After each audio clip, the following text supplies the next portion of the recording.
24,60,000 ಮತದಾರರನ್ನ mapping ಮಾಡೋದಕ್ಕೆ ಸಾಧ್ಯ ಆಗಿಲ್ಲ.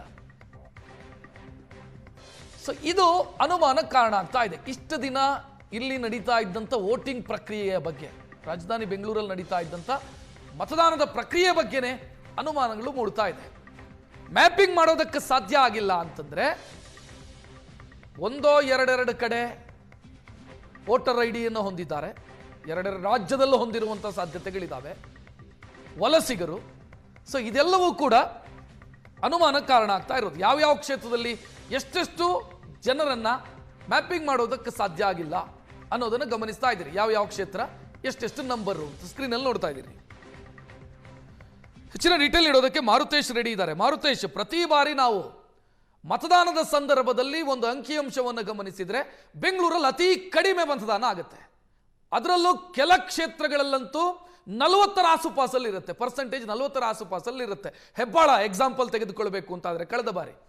ಸೊ ಇದೇ ಕಾರಣನ ಅದಕ್ಕೆ ಎರಡೆರಡು ಕಾರೆ ವೋಟಿಂಗ್ ಇರುತ್ತೆ, ತಮಿಳುನಾಡಲ್ಲಿ, ಕರ್ನಾಟಕದಲ್ಲಿ, ಅಥವಾ ಊರಲ್ಲಿ, ಬೆಂಗಳೂರಲ್ಲಿ ಈ ರೀತಿ ಇಟ್ಕೊಂಡಿರ್ತಾರೆ. ಅದೇ ಕಾರಣನ ಅಂತ ನಂಬರ್ಸ್ ನೋಡ್ತಾ ಇದ್ರೆ ಆ ರೀತಿ ಅನಿಸ್ತಾ ಇದೆ. ರಕ್ಷಿತ್, ಈಗ ಆ ಥರದ ಕಾರಣಗಳು ಸಹಜವಾಗಿರುತ್ತೆ. ಇನ್ನೊಂದು ಕಡೆ ಮ್ಯಾಪಿಂಗು ಸರಿಯಾಗಿ ಆಗಿಲ್ಲ ಅನ್ನೋದು ಕೂಡ ಅಷ್ಟೇ ಸ್ಪಷ್ಟ. ನಿನ್ನೆ ಕೂಡ ಚುನಾವಣಾಧಿಕಾರಿಗಳು ಸುದ್ದಿಗೋಷ್ಠಿಯ ಸಂದರ್ಭದಲ್ಲಿ ಈ ಪ್ರಶ್ನೆಯನ್ನು ಎತ್ತಿದ್ವಿ. ಯಾಕಂದರೆ ಇಡೀ ರಾಜ್ಯದಲ್ಲಿ ಸುಮಾರು 46 ಲಕ್ಷ ಮತದಾರರು ಮ್ಯಾಪಿಂಗಿಗೆ ಒಳಪಟ್ಟಿಲ್ಲ. ಅಂದರೆ ಇದರ ಅರ್ಥ ಅವರು 2002ರ ಪಟ್ಟಿಯಲ್ಲಿ ಇಲ್ಲ ಅಂತ ಅನ್ಕೋಬೇಕು, ಅಥವಾ ಇವರೆಲ್ಲರೂ ನಕಲಿ ಮತದಾರರು, ಮೃತಪಟ್ಟಿರೋರ ಕಾರಣಕ್ಕಾಗಿ ಇದು ಮ್ಯಾಪಿಂಗ್ ಆಗಿಲ್ವಾ ಅನ್ನುವಂಥ ಪ್ರಶ್ನೆಯನ್ನು ಎತ್ತಿದಾಗ ಅವರು ಹೇಳ್ತಾ ಇರೋದು, ಒಂದು, ಈ ಮ್ಯಾಪಿಂಗ್ಗಳನ್ನು BLOಗಳೇ ಮಾಡಬೇಕು, ಅಂದರೆ ನಮ್ಮ ಚುನಾವಣಾ ಅಧಿಕಾರಿಗಳೇ ಮಾಡ್ತಿರ್ತಾರೆ. ಹೀಗಾಗಿ ಕೆಲವರು ಪೂರ್ಣ ಪ್ರಮಾಣದಲ್ಲಿ ತೊಡಗಿಸಿಕೊಂಡು ಮ್ಯಾಪಿಂಗ್ನಲ್ಲಿ ಮುಗಿಸಿರ್ತಾರೆ. ಕೆಲವು ಕಡೆ 99% ಆಗಿರ್ತಕ್ಕಂಥ ಉದಾಹರಣೆಗಳಿದ್ದಾವೆ. ಕೆಲವು ಕಡೆ ಸರಿಯಾಗಿ ಮ್ಯಾಪಿಂಗ್ ಆಗಿಲ್ಲ. ಆದರೆ ಮ್ಯಾಪಿಂಗ್ ಆಗಿಲ್ಲ ಅನ್ನುವ ಕಾರಣಕ್ಕಾಗಿ ಅದರಿಂದ ತೊಂದರೆ ಆಗುತ್ತೆ ಅನ್ನುವಂಥದ್ದು ಇಲ್ಲ ಅನ್ನೋದನ್ನು ಹೇಳಿದರು. ಇದರ ಜೊತೆಗೆ ಯಾಕೆ ಮ್ಯಾಪಿಂಗ್ ಆಗಿಲ್ಲ ಅಂದರೆ 2002ರ ಮತಪಟ್ಟಿಯನ್ನು ಇಟ್ಕೊಂಡು ಮ್ಯಾಪಿಂಗನ್ನು ಮಾಡಲಾಗಿದೆ. 2002ರ ಮತಪಟ್ಟಿಯಲ್ಲಿ ಯಾರ್ಯಾರ ಹೆಸರಿತ್ತು, ಈಗ ಅವರೆಲ್ಲರ ಹೆಸರುಗಳು ಇದ್ದರೆ ಅಂಥವ್ರಿಗೆ ಯಾವುದೇ ರೀತಿ ಸಮಸ್ಯೆಗಳಾಗೋದಿಲ್ಲ. ಅದನ್ನು ಆ ಪಟ್ಟಿಯಲ್ಲಿ ಇಲ್ಲದೇ ಇರ್ತಕ್ಕಂಥವರಿಗೆ ಸಮಸ್ಯೆ ಆಗುತ್ತೆ. ಆ ಪಟ್ಟಿಯಲ್ಲಿ ಇಲ್ಲದೇ ಇರ್ತಕ್ಕಂಥವ್ರು ಎಲ್ಲರೂ ಅನರ್ಹರಾಗ್ತಾರಾ? ಅದು ಕೂಡ ಇಲ್ಲ. ಆದರೆ ಬೆಂಗಳೂರಿನ ವಿಚಾರಕ್ಕೆ ಬಂದಾಗ ಎರಡೆರಡು ಕಡೆ ನಿಶ್ಚಿತವಾಗಿಯೂ ಮತಪಟ್ಟಿಯಲ್ಲಿ ಹೆಸರುಗಳಿರ್ತವೆ. ಒಂದು ಊರಿನಲ್ಲಿ ಮಾಡಿಸಿರ್ತಾರೆ, ಇನ್ನೊಂದು ಬೆಂಗಳೂರಿನಲ್ಲಿ ಮಾಡಿಸಿರ್ತಾರೆ. ವೋಟಿಂಗ್ ಸಂದರ್ಭದಲ್ಲಿ ಊರಿಗೆ ಹೋಗ್ತಾರೆ, ಅಲ್ಲಿ ಮತವನ್ನು ಮಾಡ್ತಾರೆ. ಬೆಂಗಳೂರಿನಲ್ಲಿ ಮತದಾನ ಆಗೋದಿಲ್ಲ. ಕಾರಣ ಇಲ್ಲಿ ಹೆಚ್ಚಿನ ಸಂಖ್ಯೆಯಲ್ಲಿ ಇದ್ದರೂ ಕೂಡ ಎಲ್ಲ ಹೊರಭಾಗದವರಾಗಿರ್ತಾರೆ. ಹಾಗಾಗಿ ಚುನಾವಣೆಯ ಸಂದರ್ಭದಲ್ಲಿ ಹೊರಗಡೆ ಹೋಗಿ ಅವರ ಊರುಗಳಲ್ಲಿ ಮತ ಚಲಾವಣೆ ಮಾಡುವಂಥ ಪ್ರಕ್ರಿಯೆಗಳು ಸಹಜವಾಗಿ ಬೆಂಗಳೂರಿನಲ್ಲಿ ಇದೆ.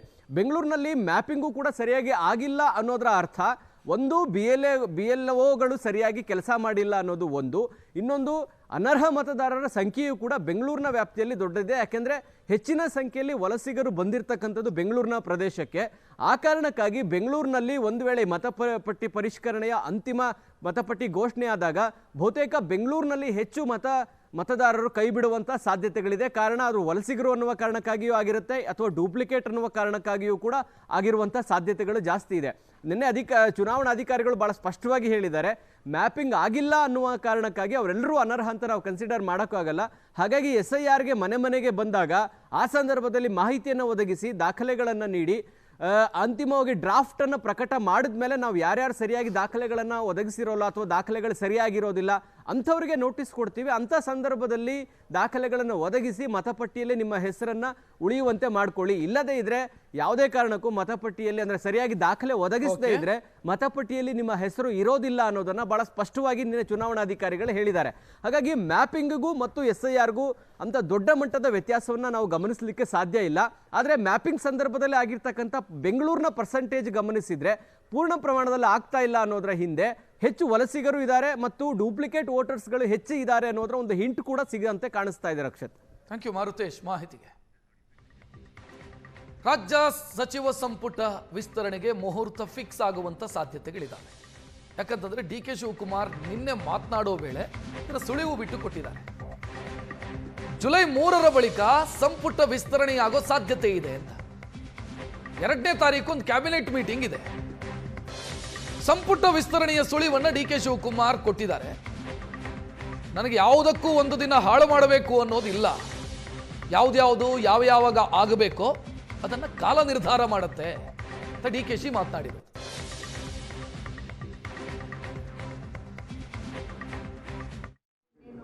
ಹೋಗಲೇಬೇಕು. ಕ್ಯಾಬಿನೆಟ್ 3ನೇ ತಾರೀಕು ಕ್ಯಾಬಿನೆಟ್ ಅವತ್ತು ತೀರ್ಮಾನ ಮಾಡ್ತೀನಿ, ಹೋಗ್ತೀನಿ. ಆಮೇಲೆ ಹೋಗಲೇಬೇಕು, ಹೋಗ್ತೀನಿ. ಬರ ನಿರ್ವಹಣೆಗೆ ಯಾವ ರೀತಿ ಕ್ರಮಗಳಾಗಿದೆ? ಬರ ನಿರ್ವಹಣೆಗೆ ಬರ ನಿರ್ವಹಣೆಗೆ ಇನ್ನೊಂದು ನಿಮ್ಗೆ ಹೇಳ್ತೀನಿ. ಈಗಲೇ ಹೋಗಲೇಬೇಕು. ಕ್ಯಾಬಿನೆಟ್ 3ನೇ ತಾರೀಕು ಕ್ಯಾಬಿನೆಟ್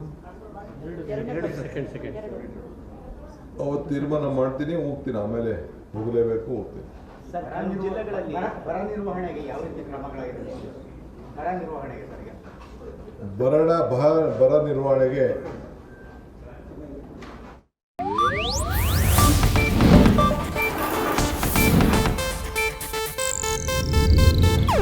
ಇದು ಏಷ್ಯಾನೆಟ್ ನ್ಯೂಸ್ ನೆಟ್ವರ್ಕ್ ಪ್ರಸ್ತುತಿ.